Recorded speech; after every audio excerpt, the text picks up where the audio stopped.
Prezado cliente, você ligou para a empresa X. Aguarde um momento que um dos nossos atendentes já vão lhe atender. Ninguém fala assim com um amigo, não. Ninguém fala assim com um amigo. Ninguém fala assim com um amigo.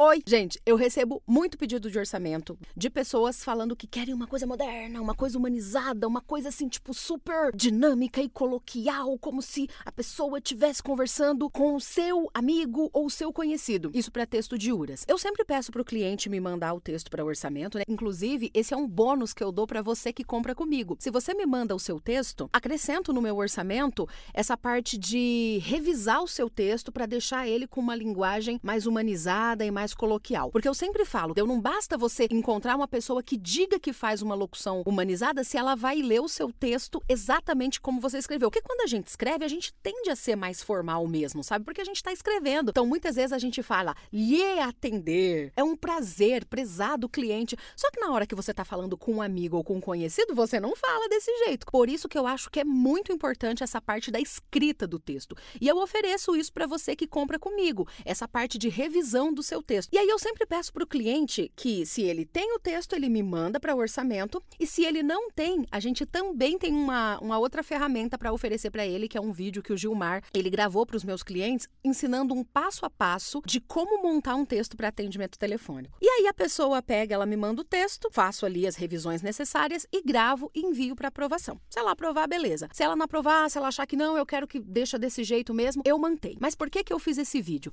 Porque eu tenho um limite para fazer isso, entende? Deixa eu dar um exemplo que aconteceu no meu estúdio esses dias atrás. Um cara me mandou o texto da espera telefônica dele, ele já tinha o texto pronto, e ele falou bem assim, olha, tá aqui escrito, só que eu preciso que você dê uma humanizada. E aí eu vi, o texto era extremamente institucional, sabe? Aquele texto de site, nós somos isso, nós somos aquilo, e não sei o que lá. Então, tipo, foi um texto bonito. E aí eu fiquei pensando, cara, como deixar esse texto humanizado como se a pessoa estivesse conversando com um amigo? Veja bem, porque eu separei o texto dele aqui, não vou citar quem é a empresa, né? Falava assim, ó, aqui você encontra as melhores soluções em embalagem. Imagina eu chegar no meu amigo e falar bem assim, oi, João, tudo bem? E aí, ó, você sabia que aqui você encontra as melhores soluções para embalar o seu produto? Ninguém fala assim com um amigo, não. Você entende que não rola? Porque essa não é uma linguagem que as pessoas usam com a outra. É a mesma coisa de eu falar bem assim, olha, aqueles diálogos pra rádio. Inclusive, já gravei um diálogo, vou deixar aqui pra você ver. Ai, amiga, tudo bem? Eu passei lá na loja X, lá tem todas as promoções e eles dividem 12 vezes no cartão. Você não fala isso com uma amiga, entendeu? Você fala assim, tipo, cara, a gente tem que ir lá na loja tal porque eu vi que tem uma promoção lá. Entende? Você não sabe tudo o que acontece lá. Ai, amiga, a loja fica na Avenida Inglaterra 625. Não, você não conversa desse jeito com uma amiga. Sei lá, sabe o endereço da loja, né? Pra passar tintim por tintim pra amiga. Então, assim, você tem que se preocupar muito com o que você vai escrever. Inclusive, no texto da pessoa estava escrito assim, ó. Desde 1900 bolinhas, as nossas caixas embalam os produtos, o que nos garante know-how necessário. Você já imaginou chegar no meu amigo e falar assim, ó, olha, amigo, a loja lá, ela garante o know-how necessário para que a gente consiga embalar os nossos produtos e enviar para os nossos clientes.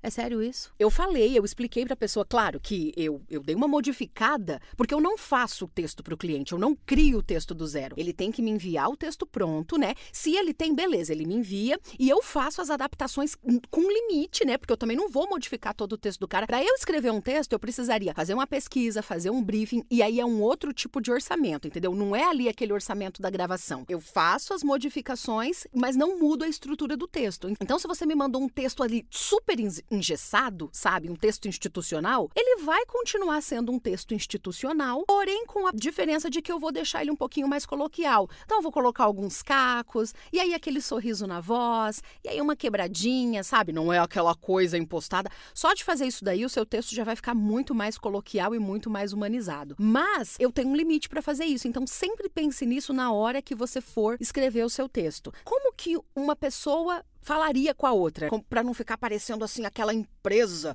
que está falando com o seu cliente? Então toma cuidado nessas coisas na hora que você for escrever. A linguagem você pode deixar comigo, que a linguagem eu modifico ali. Só que a estrutura do texto, essa eu não vou mudar, porque isso faz parte de um outro processo, não tem nada a ver com locução. Espero que esse vídeo tenha ajudado você a ter uma noção aí de como que você pode montar o seu texto de atendimento telefônico. E se você quiser um orçamento comigo, o meu endereço de e-mail apareceu aqui embaixo. Um beijo e até a próxima!